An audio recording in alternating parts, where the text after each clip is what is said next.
তুই তো কাঁদছস আমারে। তোমাকে আমি কোথায় ডেকে আনছি দেখ। তোরে না মামলা তুলবি না তুই কস।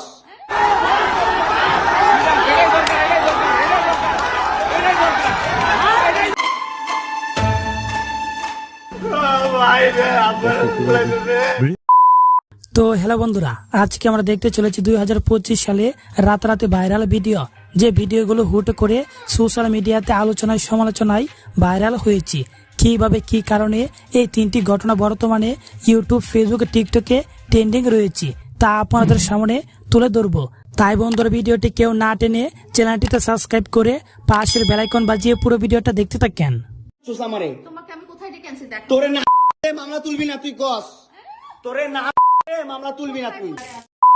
তো বন্ধুরা, আমরা প্রথমে দেখে নেব সোশ্যাল মিডিয়াতে সবচেয়ে আলোচিত একটি মর্মান্তিক ঘটনা। যে ঘটনা আজও পুরো বাংলাদেশের জাতি সাক্ষী। হ্যাঁ বন্ধুরা, নিজের মেয়ের হাতে বাবার খুন, তাও আবার বাবার বিরুদ্ধে অসামাজিক কর্মকাণ্ডের কথা তুলেছেন এই মেয়ে। শিফাকে জিজ্ঞাসা করা হয় যে কেন সে এটা করেছে, তখন শিফা বলে যে তার বাবা তাকে শারীরিকভাবে অ্যাবিউজ করতো।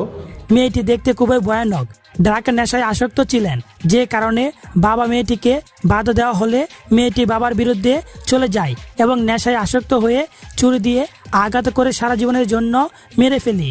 ওষুধ খাওয়াই ভাতের সাথে মিশিয়ে এবং ঘুমের ওষুধ খাওয়ানোর ফলে সে অবচেতন হয়ে পড়ে। তারপরে উপর্যুপরি তাকে ছুরির আঘাত করে। এই হত্যাকাণ্ডের সাথে শিফা জড়িত এবং সে প্রাথমিকভাবে এবং আমাদের কাছে এটা সম্পূর্ণটা স্বীকার করেছে। এরপর নিজে পুলিশের কাছে আত্মসমর্পণ করলে পুলিশের কাছে স্বীকার করে তার বাবা নাকি তার সাথে রাত কাটাইতো, একই বিছানায় শুয়ে জোর করে নির্যাতন করত। তবে এই ঘটনাটি মূলত মেয়েটি পুলিশের হাত থেকে বাঁচার জন্য সাজিয়েছিলেন। শিফাকে জিজ্ঞাসা করা হয় যে কেন সে এটা করেছে, তখন শিফা বলে যে তার বাবা তাকে শারীরিকভাবে অ্যাবিউজ করতো। তো যাই হোক বন্ধুরা, এবারে দেখে নেব বর্তমানে মিডিয়াতে ঝড় তোলানো সমালোচিত টিকটকার প্রিন্স মামুন এবং তার বুইরা বউ এর ঘটনা।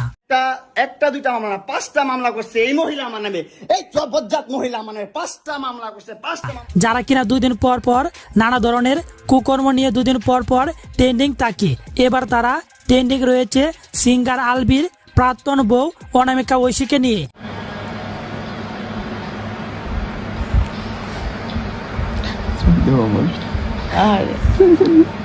যে ভিডিওটিতে দেখা যাচ্ছে প্রিন্স মামুন এবং অনামিকা ঐশী দুজনে একই রুমে শুয়ে আছে এবং তারা রোম্যান্স করছে।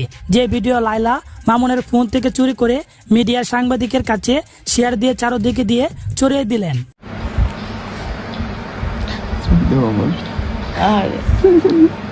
যে কারণে প্রিন্স মামুন আর অনামিকা ঐশীর গোপন সম্পর্কে ভাইরাল হয়েছে, দুজনের সমালোচনায় পড়েছে।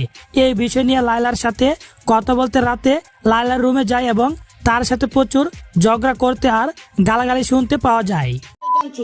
তোমাকে আমি কোথায় ডেকে আনছি দেখ। তোরে না মামলা তুলবি না তুই কস। তোরে না মামলা তুলবি না তুই। বলেছি আমি। আমারে কস, আমার তুই অনলাইনে কবি কইছিস। লায়লা মূলত মামুনকে 5টি মামলা দিয়ে নাকে দড়ি বেঁধে ঘোরাচ্ছে। যে মামলায় মামুন আজ পুরোপুরি ভাবে নিঃস্ব হয়ে যাচ্ছে। আর এবার অনামিকার সাথে গোপন ভিডিওগুলো লায়লা সোশ্যাল মিডিয়াতে ছড়িয়ে মামুনকে আরো ধ্বংস করে দিয়েছেন।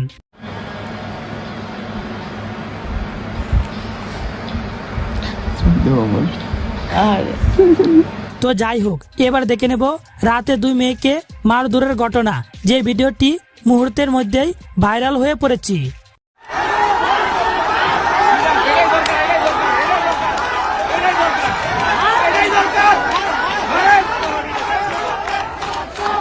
যাত্রীবাহী একটি লঞ্চ ঢাকার উদ্দেশ্যে আসলেও সে লঞ্চের ভিতরে কিছু ক্যাবিন রুম নিয়ে 2 মেয়ে আর কিছু ছেলেরা মিলে পূর্তি এবং নেশা সেবন করেছিল, যা আশেপাশে রুমের যাত্রীদের অসুবিধা হলেও তারা গান বাজনা নাচ করে যাচ্ছিল।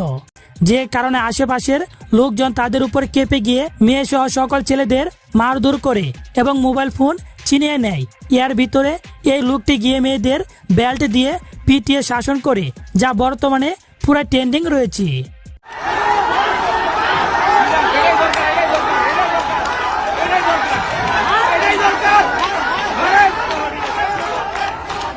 একাই 2টি মেয়েকে মারধর করেছে, তা দেখে কেউ তার বিরুদ্ধে কথা বলছে, আবার কেউ তার পক্ষ নিয়ে কথা বলছে এবং ছেলেটি নিজের শিকার আসছে ভাই হিসেবে 2টি মেয়েকে শাসন করেছে।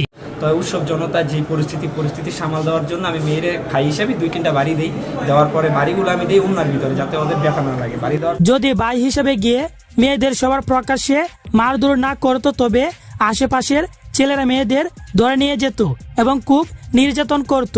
যদিও তাদের মোবাইল ফোন জনগণ নিয়ে গেলে পরে সেই ফোনগুলো উদ্ধার করে দেন এই ভাইটি। আর কিছু ছেলে মেয়েরা ছিল যারা লুটপাটের ধান্দায় ছিল। আমি 9টার মোবাইল ছাদে ছোট ছোট বাচ্চা আছে, মোবাইল মানিব্যাগ সবকিছু উদ্ধার করে দিয়েছিলাম। আমার মোটিভটা ছিল যাতে ওদের কোনো সেফলি ওরা এই জায়গাতে চলে যেতে পারে।